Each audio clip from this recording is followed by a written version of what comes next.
স্বাগতম আদিবুক সেলফের এই অডিও বুক সিরিজে the 7 principles for making marriage work সম্পর্ক গঠনের 7টি বৈজ্ঞানিক ও সময়োপযোগী সূত্র নিয়ে লেখা একটি যুগান্তকারী বই। লেখক জন গটম্যান 40 বছরের বেশি সময় ধরে দম্পতির সম্পর্ক নিয়ে গবেষণা করে এমন সব তথ্য দিয়েছেন যা শুধু বৈজ্ঞানিক নয়, বাস্তব জীবনের জন্য কার্যকর। এই বইতে তিনি আমাদের শেখান কিভাবে ঝগড়া এড়িয়ে বোঝাপড়া তৈরি করবেন, কিভাবে সম্পর্কের মধ্যে ভালোবাসা ও শ্রদ্ধা ধরে রাখবেন এবং কিভাবে বিবাহের ভিতকে দৃঢ় করবেন। আমরা বইটিকে 15টি ছোট অধ্যায়ে ভাগ করে শুনব, যাতে প্রতিটি মূলনীতি ও ধারণা আপনাদের জীবনে সহজেই প্রয়োগ করা যায়। তাহলে চলুন শুরু করি the 7 principles for making marriage work Bangla audio বুক। অধ্যায় 1, সম্পর্কের বিজ্ঞান, লাভ ম্যাপ তৈরির গুরুত্ব। একটি সফল ও টেকসই বিবাহ গড়ে ওঠে যখন একজন ব্যক্তি তার জীবনসঙ্গীর মনের মানচিত্র ভালোভাবে চিনে ফেলে। এই মানচিত্রকে বলা হয় লাভ ম্যাপ, অর্থাৎ একে অপরের পছন্দ, ভয়াশা, স্বপ্ন ও মানসিক পরিস্থিতির একটি পূর্ণাঙ্গ চিত্র। গটম্যানের গবেষণায় দেখা গেছে সুখী দম্পতিরা একে অপরকে নিয়ে খুব বেশি জানে। তারা জানে তাদের সঙ্গীর প্রিয় খাবার কি, কোন বিষয়ে তারা উদ্বিগ্ন, তারা ভবিষ্যতে কি করতে চায়, এমনকি তাদের অফিসের বসের নাম কি। এই জানার ইচ্ছাই সম্পর্কের ভিত গড়ে তোলে। যদি আপনি প্রতিদিন সময় নিয়ে আপনার সঙ্গীর মনের দরজা খোলার চেষ্টা করেন, তবে সম্পর্ক হবে আরও মজবুত। পরামর্শ: প্রতিদিন অন্তত 5 মিনিট সময় দিন সঙ্গীর সাথে কথা বলার জন্য, শুধুমাত্র তার অনুভূতি ও স্বপ্ন জানার উদ্দেশ্যে। অধ্যায় 2, সম্পর্ক নষ্ট করার 4টি মারাত্মক অভ্যাস। ড গটম্যান তার গবেষণায় দেখিয়েছেন এমন 4টি আচরণ আছে যা ধীরে ধীরে যে কোনো সম্পর্ককে ধ্বংসের পথে নিয়ে যায়। তিনি এগুলোকে বলেছেন 4 হর্সেমেন অফ দ্য অ্যাপোকালিপস। 1, সমালোচনা, ক্রিটিসিজম। ব্যক্তিত্ব আক্রমণ না করে নির্দিষ্ট আচরণ নিয়ে বলুন। যেমন, তুমি সব সময় দেরি করো বলার বদলে বলুন, তুমি আজ দেরি করেছ, আমি একটু হতাশ হয়েছি। 2, অবজ্ঞা, কন্টেম্প্ট। বিদ্রূপ, চোখ গড়ানো, অপমান, এগুলো সম্পর্কের সবচেয়ে বিষাক্ত উপাদান।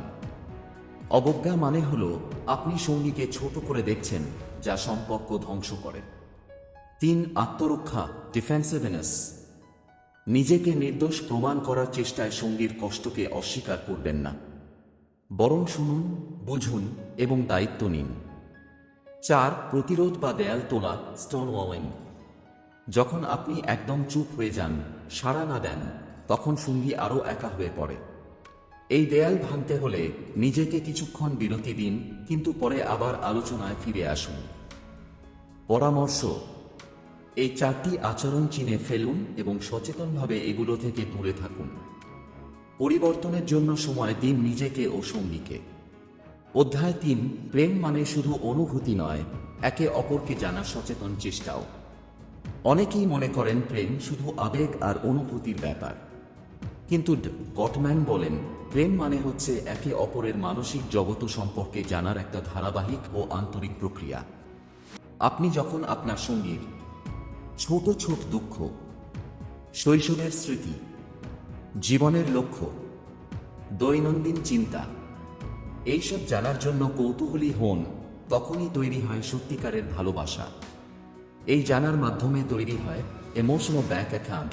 আপনি যখন সঙ্গীর অনুভূতিতে বিনিয়োগ করেন, তখন সম্পর্কের মধ্যে জমা হয় আস্থা, শ্রদ্ধা এবং ভালোবাসা। পরামর্শ: সাপ্তাহিকভাবে একে অপরকে জিজ্ঞেস করুন, তুমি এখন কি নিয়ে সবচেয়ে বেশি চিন্তিত, তোমার স্বপ্ন কি।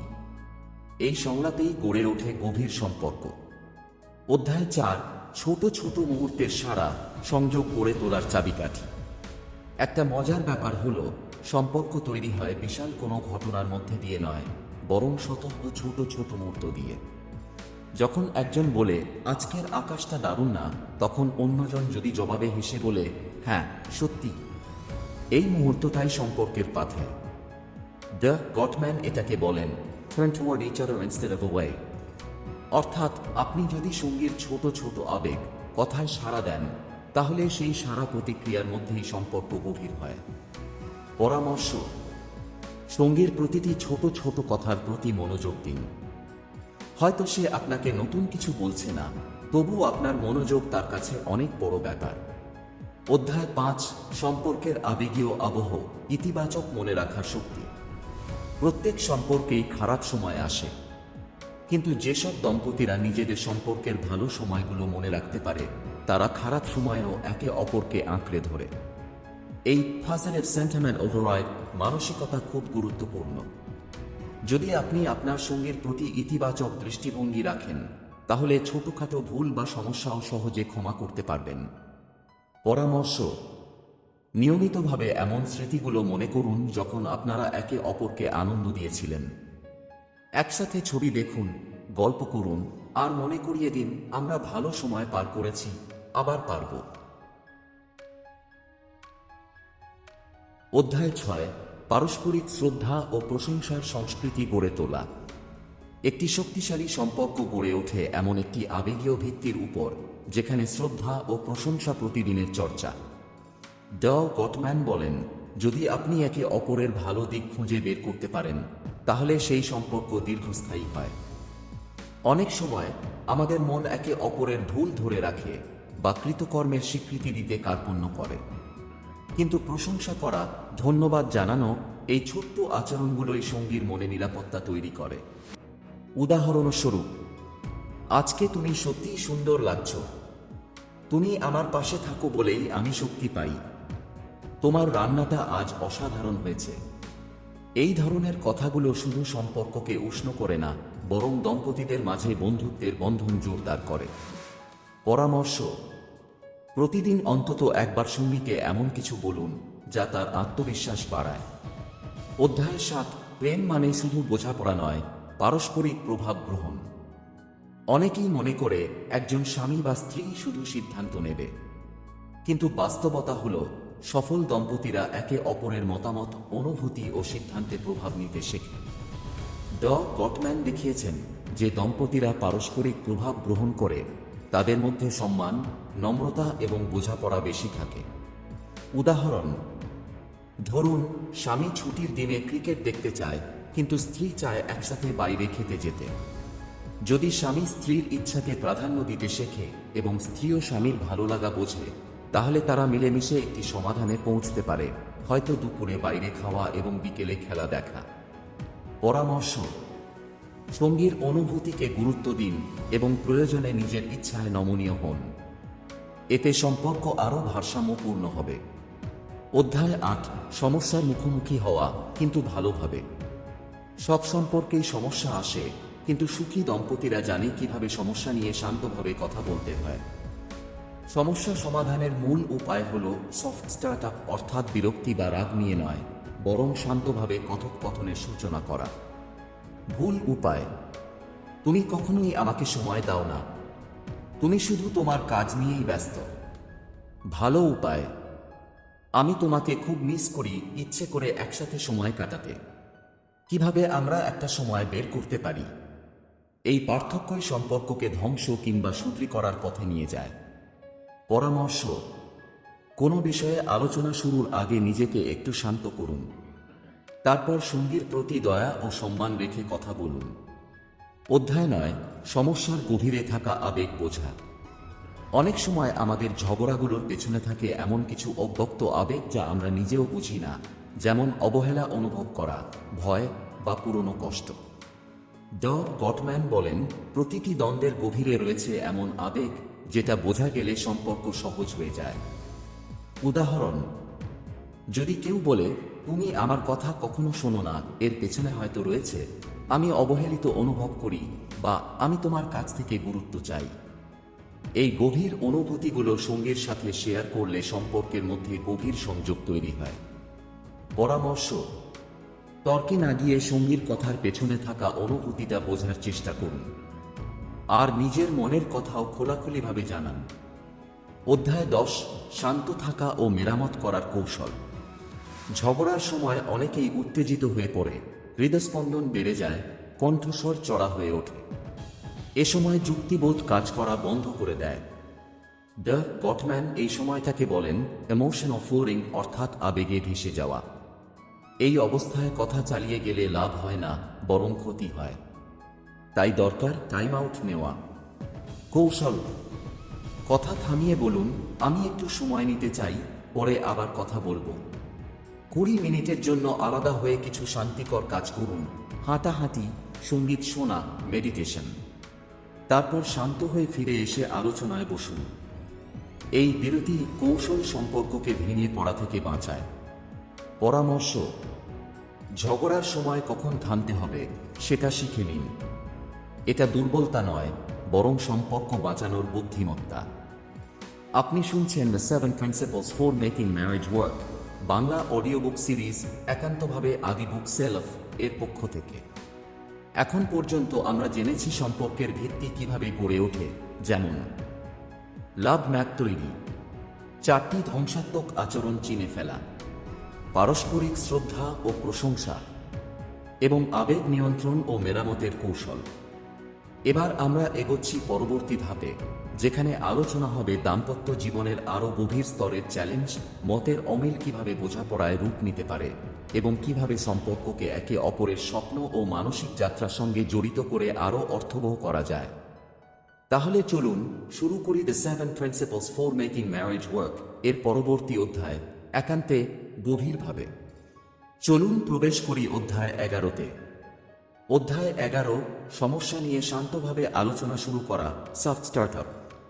একটি তীব্র ঝগড়ার সূচনা প্রায়ই হয় কঠিন বা রূঢ় ভাষায়। দ্য গটম্যান দেখিয়েছেন 96% ক্ষেত্রে একটি তর্কের ফলাফল নির্ভর করে কিভাবে আপনি আলোচনা শুরু করছেন তার উপর।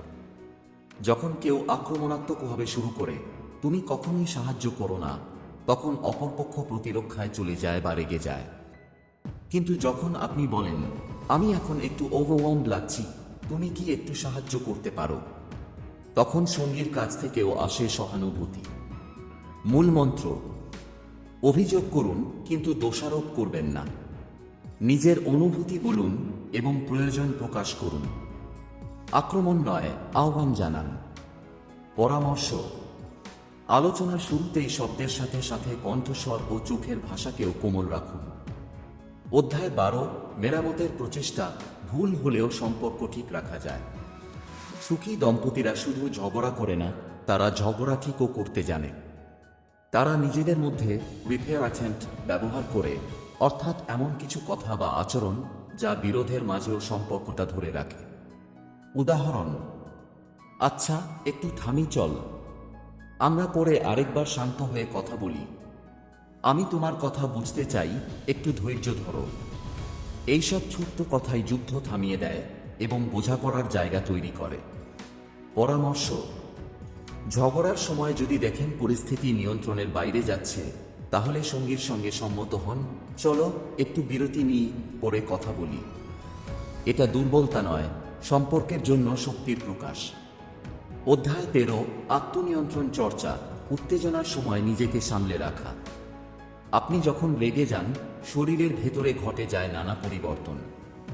হৃদস্পন্দন বেড়ে যায়, অ্যাড্রেনালিন নিঃসরণ হয়, এবং আপনার মস্তিষ্ক লড়ো বা পালাও মোড়ে চলে যায়। এই অবস্থায় আপনি যৌক্তিক ভাবনায় অক্ষম হয়ে পড়েন। তখন যা বলেন তা হয়ে যায় ক্ষতিকর। তাই আত্মনিয়ন্ত্রণ মানে শুধু রাগ থামানো নয়, বরং নিজেকে ঠান্ডা করা, যেন আপনি আবার বোঝাপড়ার স্তরে ফিরে যেতে পারেন। কিছু উপকারী পন্থা: চোখ বন্ধ করে 5টা গভীর শ্বাস নেওয়া। নিজের মনকে বলা, আমি ভালোভাবে কথা বলতে পারি। প্রয়োজন হলে সঙ্গীকে বলা, আমি একটু বিরতি নিতে চাই। পরামর্শ: শান্ত থাকলে আপনি শুধু সম্পর্কই বাঁচান না, নিজেকেও সম্মান দেন। অধ্যায় 14, আপোস করার ক্ষমতা, নিজের সাথে সৎ থেকে সম্পর্ক রক্ষা করা। সম্পর্ক মানেই সবকিছুতে একমত হওয়া নয়। অনেক ক্ষেত্রে আপনাকে আপোস করতে হবে, কিছু ছাড় দিয়ে হলেও বোঝাপড়ায় পৌঁছাতে হবে। দ্য গটম্যান বলেন, সফল দম্পতিরা নিজেদের কোর ভ্যালুস ধরে রাখে, কিন্তু সবকিছুকে নিয়ে যুদ্ধ করে না। উদাহরণ: আপনি হয়তো চান ছুটির দিনে ঘরে বিশ্রাম, আর সঙ্গী চায় বাইরে ঘুরতে যাওয়া। উভয়ে মিলে সমাধান খুঁজুন, সকালটা ঘরে বিশ্রাম, বিকেলে ঘোরাঘুরি। পরামর্শ: নিজের ইচ্ছা ও সঙ্গীর ইচ্ছাকে সমানভাবে গুরুত্ব দিন। আপোষ মানে হেরে যাওয়া নয়, যেটা একসাথে। অধ্যায় 15, স্থায়ী দ্বন্দ্বের মধ্যে শান্তিপূর্ণ সহাবস্থান। ডা গটম্যানের গবেষণায় উঠে এসেছে 69% দাম্পত্য দ্বন্দ্ব কখনো পুরোপুরি মেটানো যায় না। হ্যাঁ, ঠিক শুনেছেন। অনেক সমস্যা থাকবে আজীবন, যেমন ব্যক্তিত্বের পার্থক্য, জীবনের দৃষ্টিভঙ্গি ইত্যাদি। কিন্তু তার মানে এই নয় যে সেই সমস্যাগুলো সম্পর্ক নষ্ট করবে। কৌশল: সমস্যা সম্পর্কে কথা বলুন, কিন্তু একে অপরকে আঘাত না করে। হাস্যরস রাখুন, সম্মান বজায় রাখুন, যেন সম্পর্ক জড়ানো থাকে ভালোবাসায়। পরামর্শ: কোনো বিষয়ে বারবার সমস্যা হলে ভাবুন, এটা কি ব্যক্তিগত নাকি স্থায়ী পার্থক্য। ব্যক্তিকে না, সমস্যাটিকে আলাদা করে দেখুন। অধ্যায় 16, সম্পর্কের কল্পনার গল্প তৈরি করা। প্রতিটি সম্পর্কের একটি নিজস্ব ন্যারেটিভ থাকে, যেমন আমরা একে অপরের পাশে সবসময় ছিলাম, অথবা আমরা একে অপরকে বুঝি না। আপনারা যদি একসাথে একটি ইতিবাচক গল্প তৈরি করতে পারেন, তাহলে সম্পর্ক আরও দৃঢ় হয়। উদাহরণ: প্রথম দেখা হওয়ার গল্প, একসাথে পার হওয়া কঠিন সময়, ছোট ছোট আনন্দের স্মৃতি। এই স্মৃতিগুলো মনে করা এবং ভাগ করে নেওয়া সম্পর্ককে আরও জীবন্ত করে তোলে। পরামর্শ: একসাথে পুরনো ছবি দেখুন, মুভি নাইট করুন, বা গল্প বলার সময় একে অপরকে জিজ্ঞেস করুন, তোমার প্রিয় মুহূর্ত কোনটা ছিল আমাদের জীবনে। আপনি শুনছিলেন the 7 principles for making marriage work Bangla audio বুক, শুধুমাত্র আদি বুক সেলফে। যদি এই অডিও সিরিজটি ভালো লেগে থাকে তাহলে চ্যানেলটি সাবস্ক্রাইব করুন, শেয়ার করুন প্রিয়জনদের সঙ্গে, এবং কমেন্টে জানান আপনার অনুভূতি। সম্পর্ক গড়ার এই যাত্রায় আমাদের সঙ্গে থাকার জন্য আপনাকে ধন্যবাদ। ভালো থাকুন, সুস্থ থাকুন। রাধে রাধে।